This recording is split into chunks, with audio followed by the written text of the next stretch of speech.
ચલો આપણે ચેપ્ટર 3ના ભૂતકાળની અંદર બોર્ડમાં જે પૂછાઈ ગયા છે એ એમસીક્યુએસની એકવાર ચર્ચા કરી લઈએ. એમસીક્યુની ચર્ચા કરીએ એ પહેલાં કેટલીક થિયરીઓ જોઈ લઈએ. આપણને આ પ્રકરણની અંદર બે રેખાઓ અલગ અલગ આપી હોય એના માટેના 3 અલગ અલગ જે સંબંધ છે એની આપણે પ્રકરણમાં ચર્ચા કરેલી છે. તો એવા 3 સંબંધો કયા કયા છે એકવાર આપણે દોરી લઈએ એને. પહેલો પરસ્પર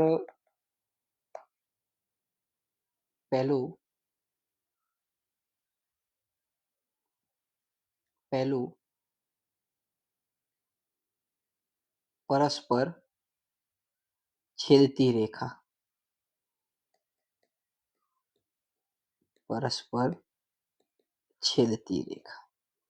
હવે આ બે રેખાઓના સમીકરણ કેવા હોય તો એ સમીકરણ એકવાર લખી લઈએ. a1x plus b1y plus c1 બરાબર 0 આ પહેલી રેખાનું સમીકરણ. a2x plus b2y plus c2 બરાબર 0 આ બીજી રેખાનું સમીકરણ.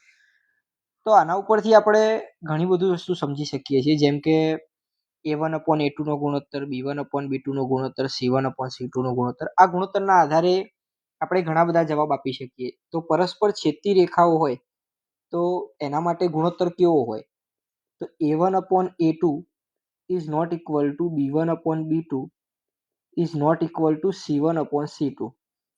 તો ગુણોત્તર સરખો જ્યારે એક પણ ન મળે ત્યારે એ પરસ્પર છેદતી રેખા હશે. બીજું આવે છે બે સમાંતર રેખાઓ, જેમ કે રેલવેના પાટા. તો આ જે રેખાઓ થઈ એ સમાંતર રેખાઓ થઈ.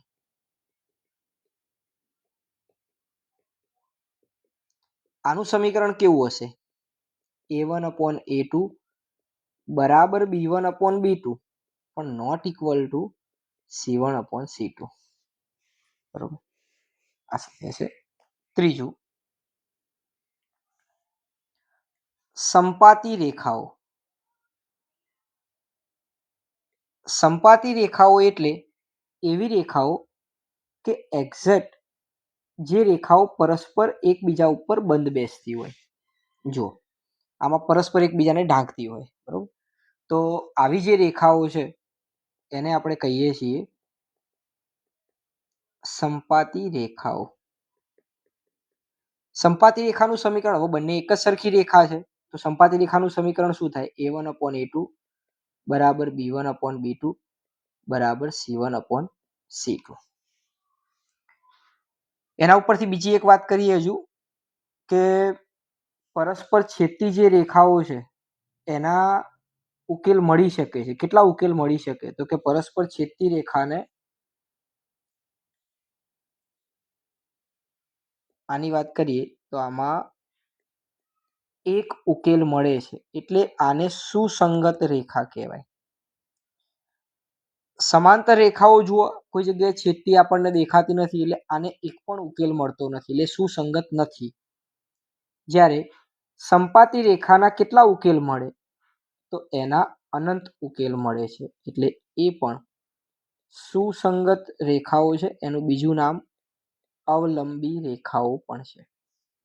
આ થિયરીમાં આપણે યાદ રાખીશું, આની આપણે આગળ જરૂર પડવાની છે. બીજું જેમ જેમ જરૂર પડશે એમ આપણે આગળ લખતા રહીશું. ચલો પહેલો પ્રશ્ન જોઈએ. કયું છે? સારો પ્રશ્ન છે, ઘણી બધી વખત પૂછાઈ ગયો છે. 27x વત્તા 63y બરાબર 45, 63x વત્તા 27y બરાબર 135. તો x વત્તા y શોધો. આપણને ઉકેલ શોધવાની બે રીતો આપણે ધ્યાનમાં રાખેલી છે. એ વાત તો એક આપણી પાસે છે આદેશની રીત અને બીજી જે રીત છે એ છે લોપની રીત. આ બે રીતનો ઉપયોગ આપણે કરી શકીએ છીએ, જેમાં આપણને જે અનુકૂળ લાગે એ આપણે વાપરી શકીએ છીએ. બરોબર, જ્યાં ઉલ્લેખ ના કર્યો હોય ત્યાં આપણે કોઈ પણ રીત વાપરી શકીએ છીએ. તો પહેલા પ્રશ્ન માટે 27x વત્તા 63y વત્તા 45 બરાબર 45. હવે આ રીતે જ્યારે સરવાળો માગ્યો હોય ત્યારે યાદ રાખવાનું, લોપની રીત કરી અને સીધો સરવાળો કરી દેવાનો બંનેનો. 63x પ્લસ 27y બરાબર 135. હવે આપણે એમ વિચારીએ આપણને ખબર કે યાર કઈ રીતે પડશે, તો શું જોવાનું, જુઓ પહેલા સમીકરણમાં જે x નો સહગુણક હતો એ બીજા સમીકરણમાં y નો બની જશે. એ જ રીતે પહેલા સમીકરણમાં જે y નો સહગુણક હતો એ x નો બની જશે. બરોબર, તો આ ધ્યાનમાં રાખીશું તો આપણને ખબર પડી જશે. સરવાળો કરવાનો કયો છે, તો ચલો સરવાળો કરીએ. 90x પ્લસ 90y બરાબર 180 થશે. ચલો બંને સમીકરણની અંદર જોઈએ તો 90 કોમન દેખાય છે, તો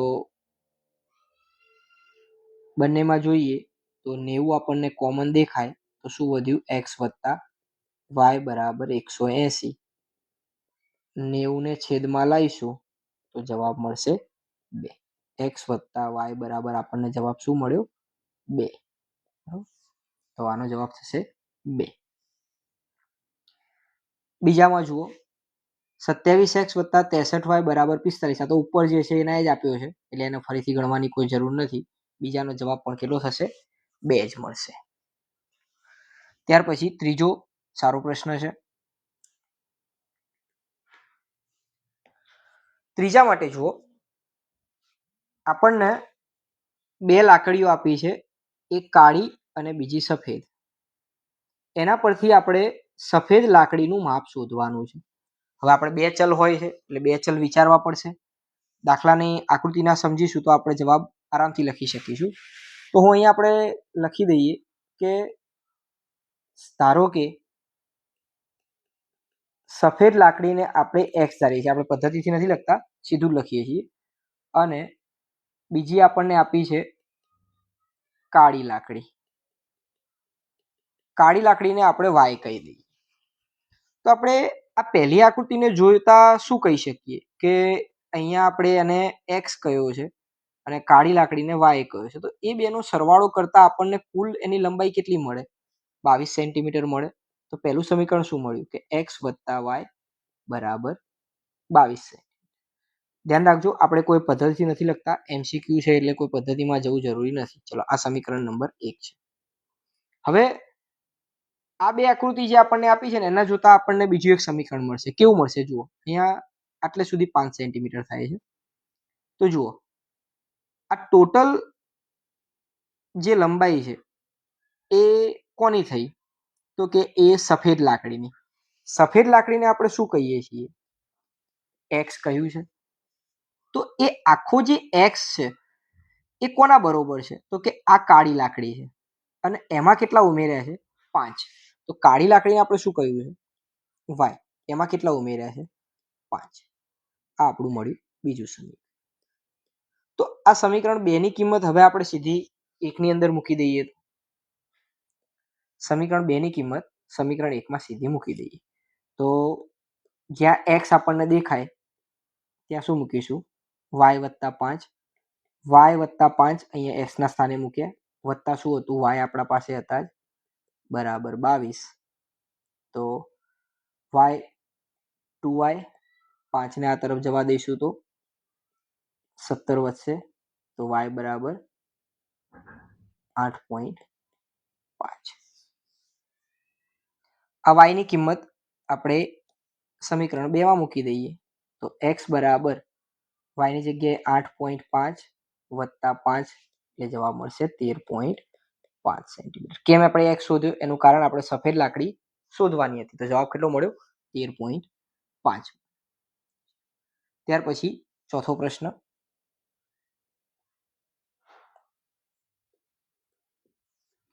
ચોથામાં શું કહ્યું છે, x પ્લસ 2y માઇનસ 4 બરાબર 0.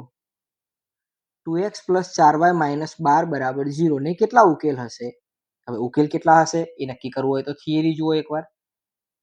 જુઓ અહીંયા એક ઉકેલ છે, એક પણ ઉકેલ નથી અને અનંત ઉકેલ છે. તો આપણે એના માટે ગુણોત્તર જોવો પડશે. ચલો ગુણોત્તર આધારે આપણે નક્કી કરી શકીશું. ગુણોત્તર લેવા માટે A1 A2 કિંમતો લખી દઈએ. A1 A2 B1 B2 C1 C2.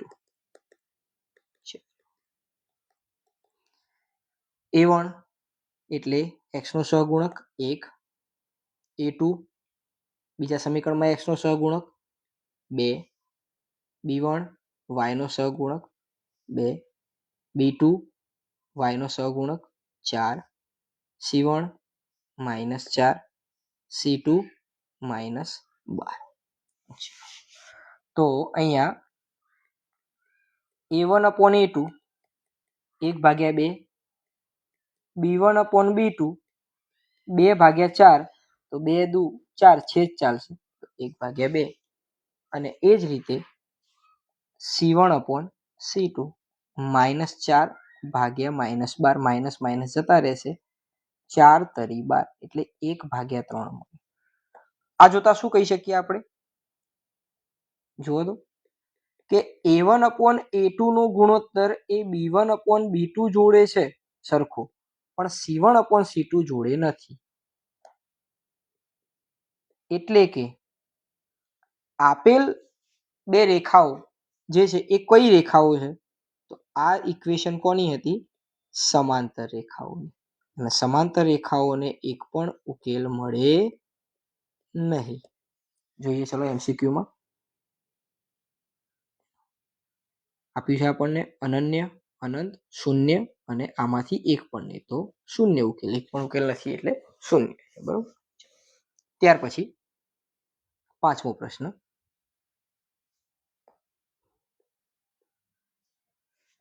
સમીકરણો px qy બરાબર p માઇનસ q. આ સમીકરણ 1 છે. અને બીજું સમીકરણ qx અલ્પવિરામ વચ્ચે આપ્યું નથી,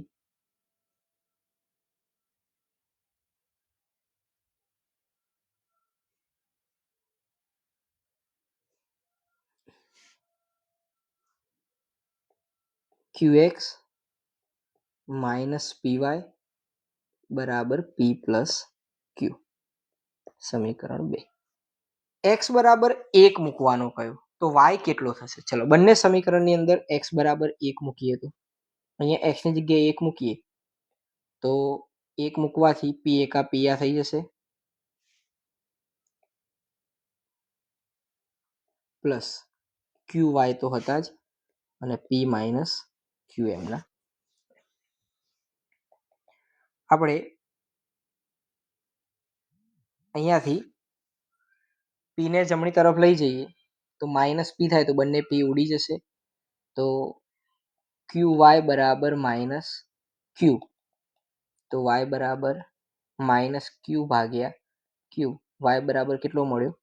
-1. y બરાબર કેટલા થશે? -1. ત્યાર પછી 6થા નંબરમાં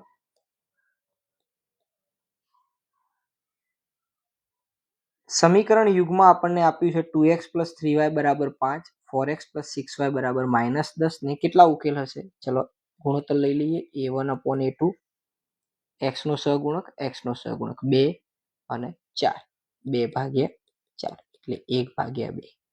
ચલો બીજું B1 upon B2 y નો સહગુણક 3/6, 3/6, 3 દુ 6 થાય એટલે 1/2.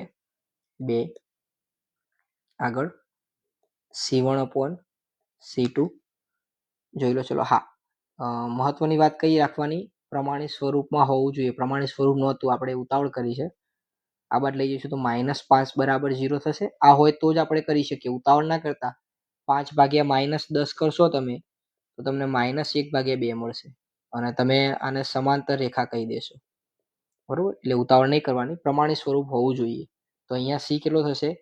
-5. અહીંયા C2 કેટલો થશે? -10. 5 દુ 10 થઈ જશે એટલે 1/2.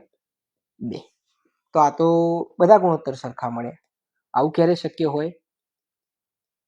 A1 upon A2 બરાબર B1/B2 બરાબર C1/C2. તો આ તો સંપાતી રેખા છે અને સંપાતી રેખાને કેટલા ઉકેલ હોય? અનંત ઉકેલ હોય. ચલો ત્યાર પછી 7મા નંબરનો MCQ ઉપર આવી ગયો છે. જુઓ અહીંયા 4થા નંબરમાં આપણે જે કહીને આવ્યા જુઓ x + 2y - 4 x + 2y - 4 એટલે એ ઘણી બધી વખત રિપીટ થયો છે એવું આપણે કહી શકીએ છીએ. ત્યાર પછી 7મામાં તો આપણને ખબર પડી સમાંતર રેખા હતી એટલે શૂન્ય ઉકેલ મળશે. ચલો ત્યાર પછી 8મા નંબરમાં જોઈએ 2x + 3y = 15 અને 3x + 2y = 25. તો x - y શોધો. જો આપણે આગળ શું કહ્યું હતું? પહેલા સમીકરણમાં x નો સહગુણક એ બીજામાં y નો બની જાય છે.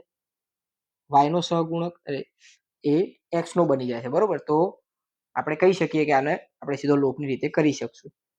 તો લખી શકાશે 2x + 3y = 15 3x + 2y = 25. આપણે અહીંયા માઇનસ લાવવાનું છે તો માઇનસ લાવવા માટે આપણે નિશાનીઓ બદલી દઈએ. ચલો તો 2x માંથી 3x જાય તો -x વધશે. 3 માંથી 2 જાય તો 1 વધશે અને 15 માંથી 25 જાય તો -10 વધશે. આપણે લાવવાનું શું છે? તો કે x - y. ચલો બધામાંથી માઇનસને કોમન નીકાળીએ તો માઇનસને બહાર નીકાળો. ચલો તો -12 નીકળે તો શું વધશે? x - y અને આ બાજુ -10 હતા માઇનસ જતા રહે તો વધ્યું શું? x - y બરાબર 10. x - y બરાબર 10. આગળ કયું છે ખરું ખોટું? આપેલું જે સમીકરણ છે C belongs to R માં x - 2y બરાબર 8 5x - 10y C નો અનન્ય ઉકેલ મળશે. હવે આપણને C નો અનન્ય ઉકેલ મળશે એવું પૂછ્યું છે અને ખરું ખોટું પણ છે. બરોબર.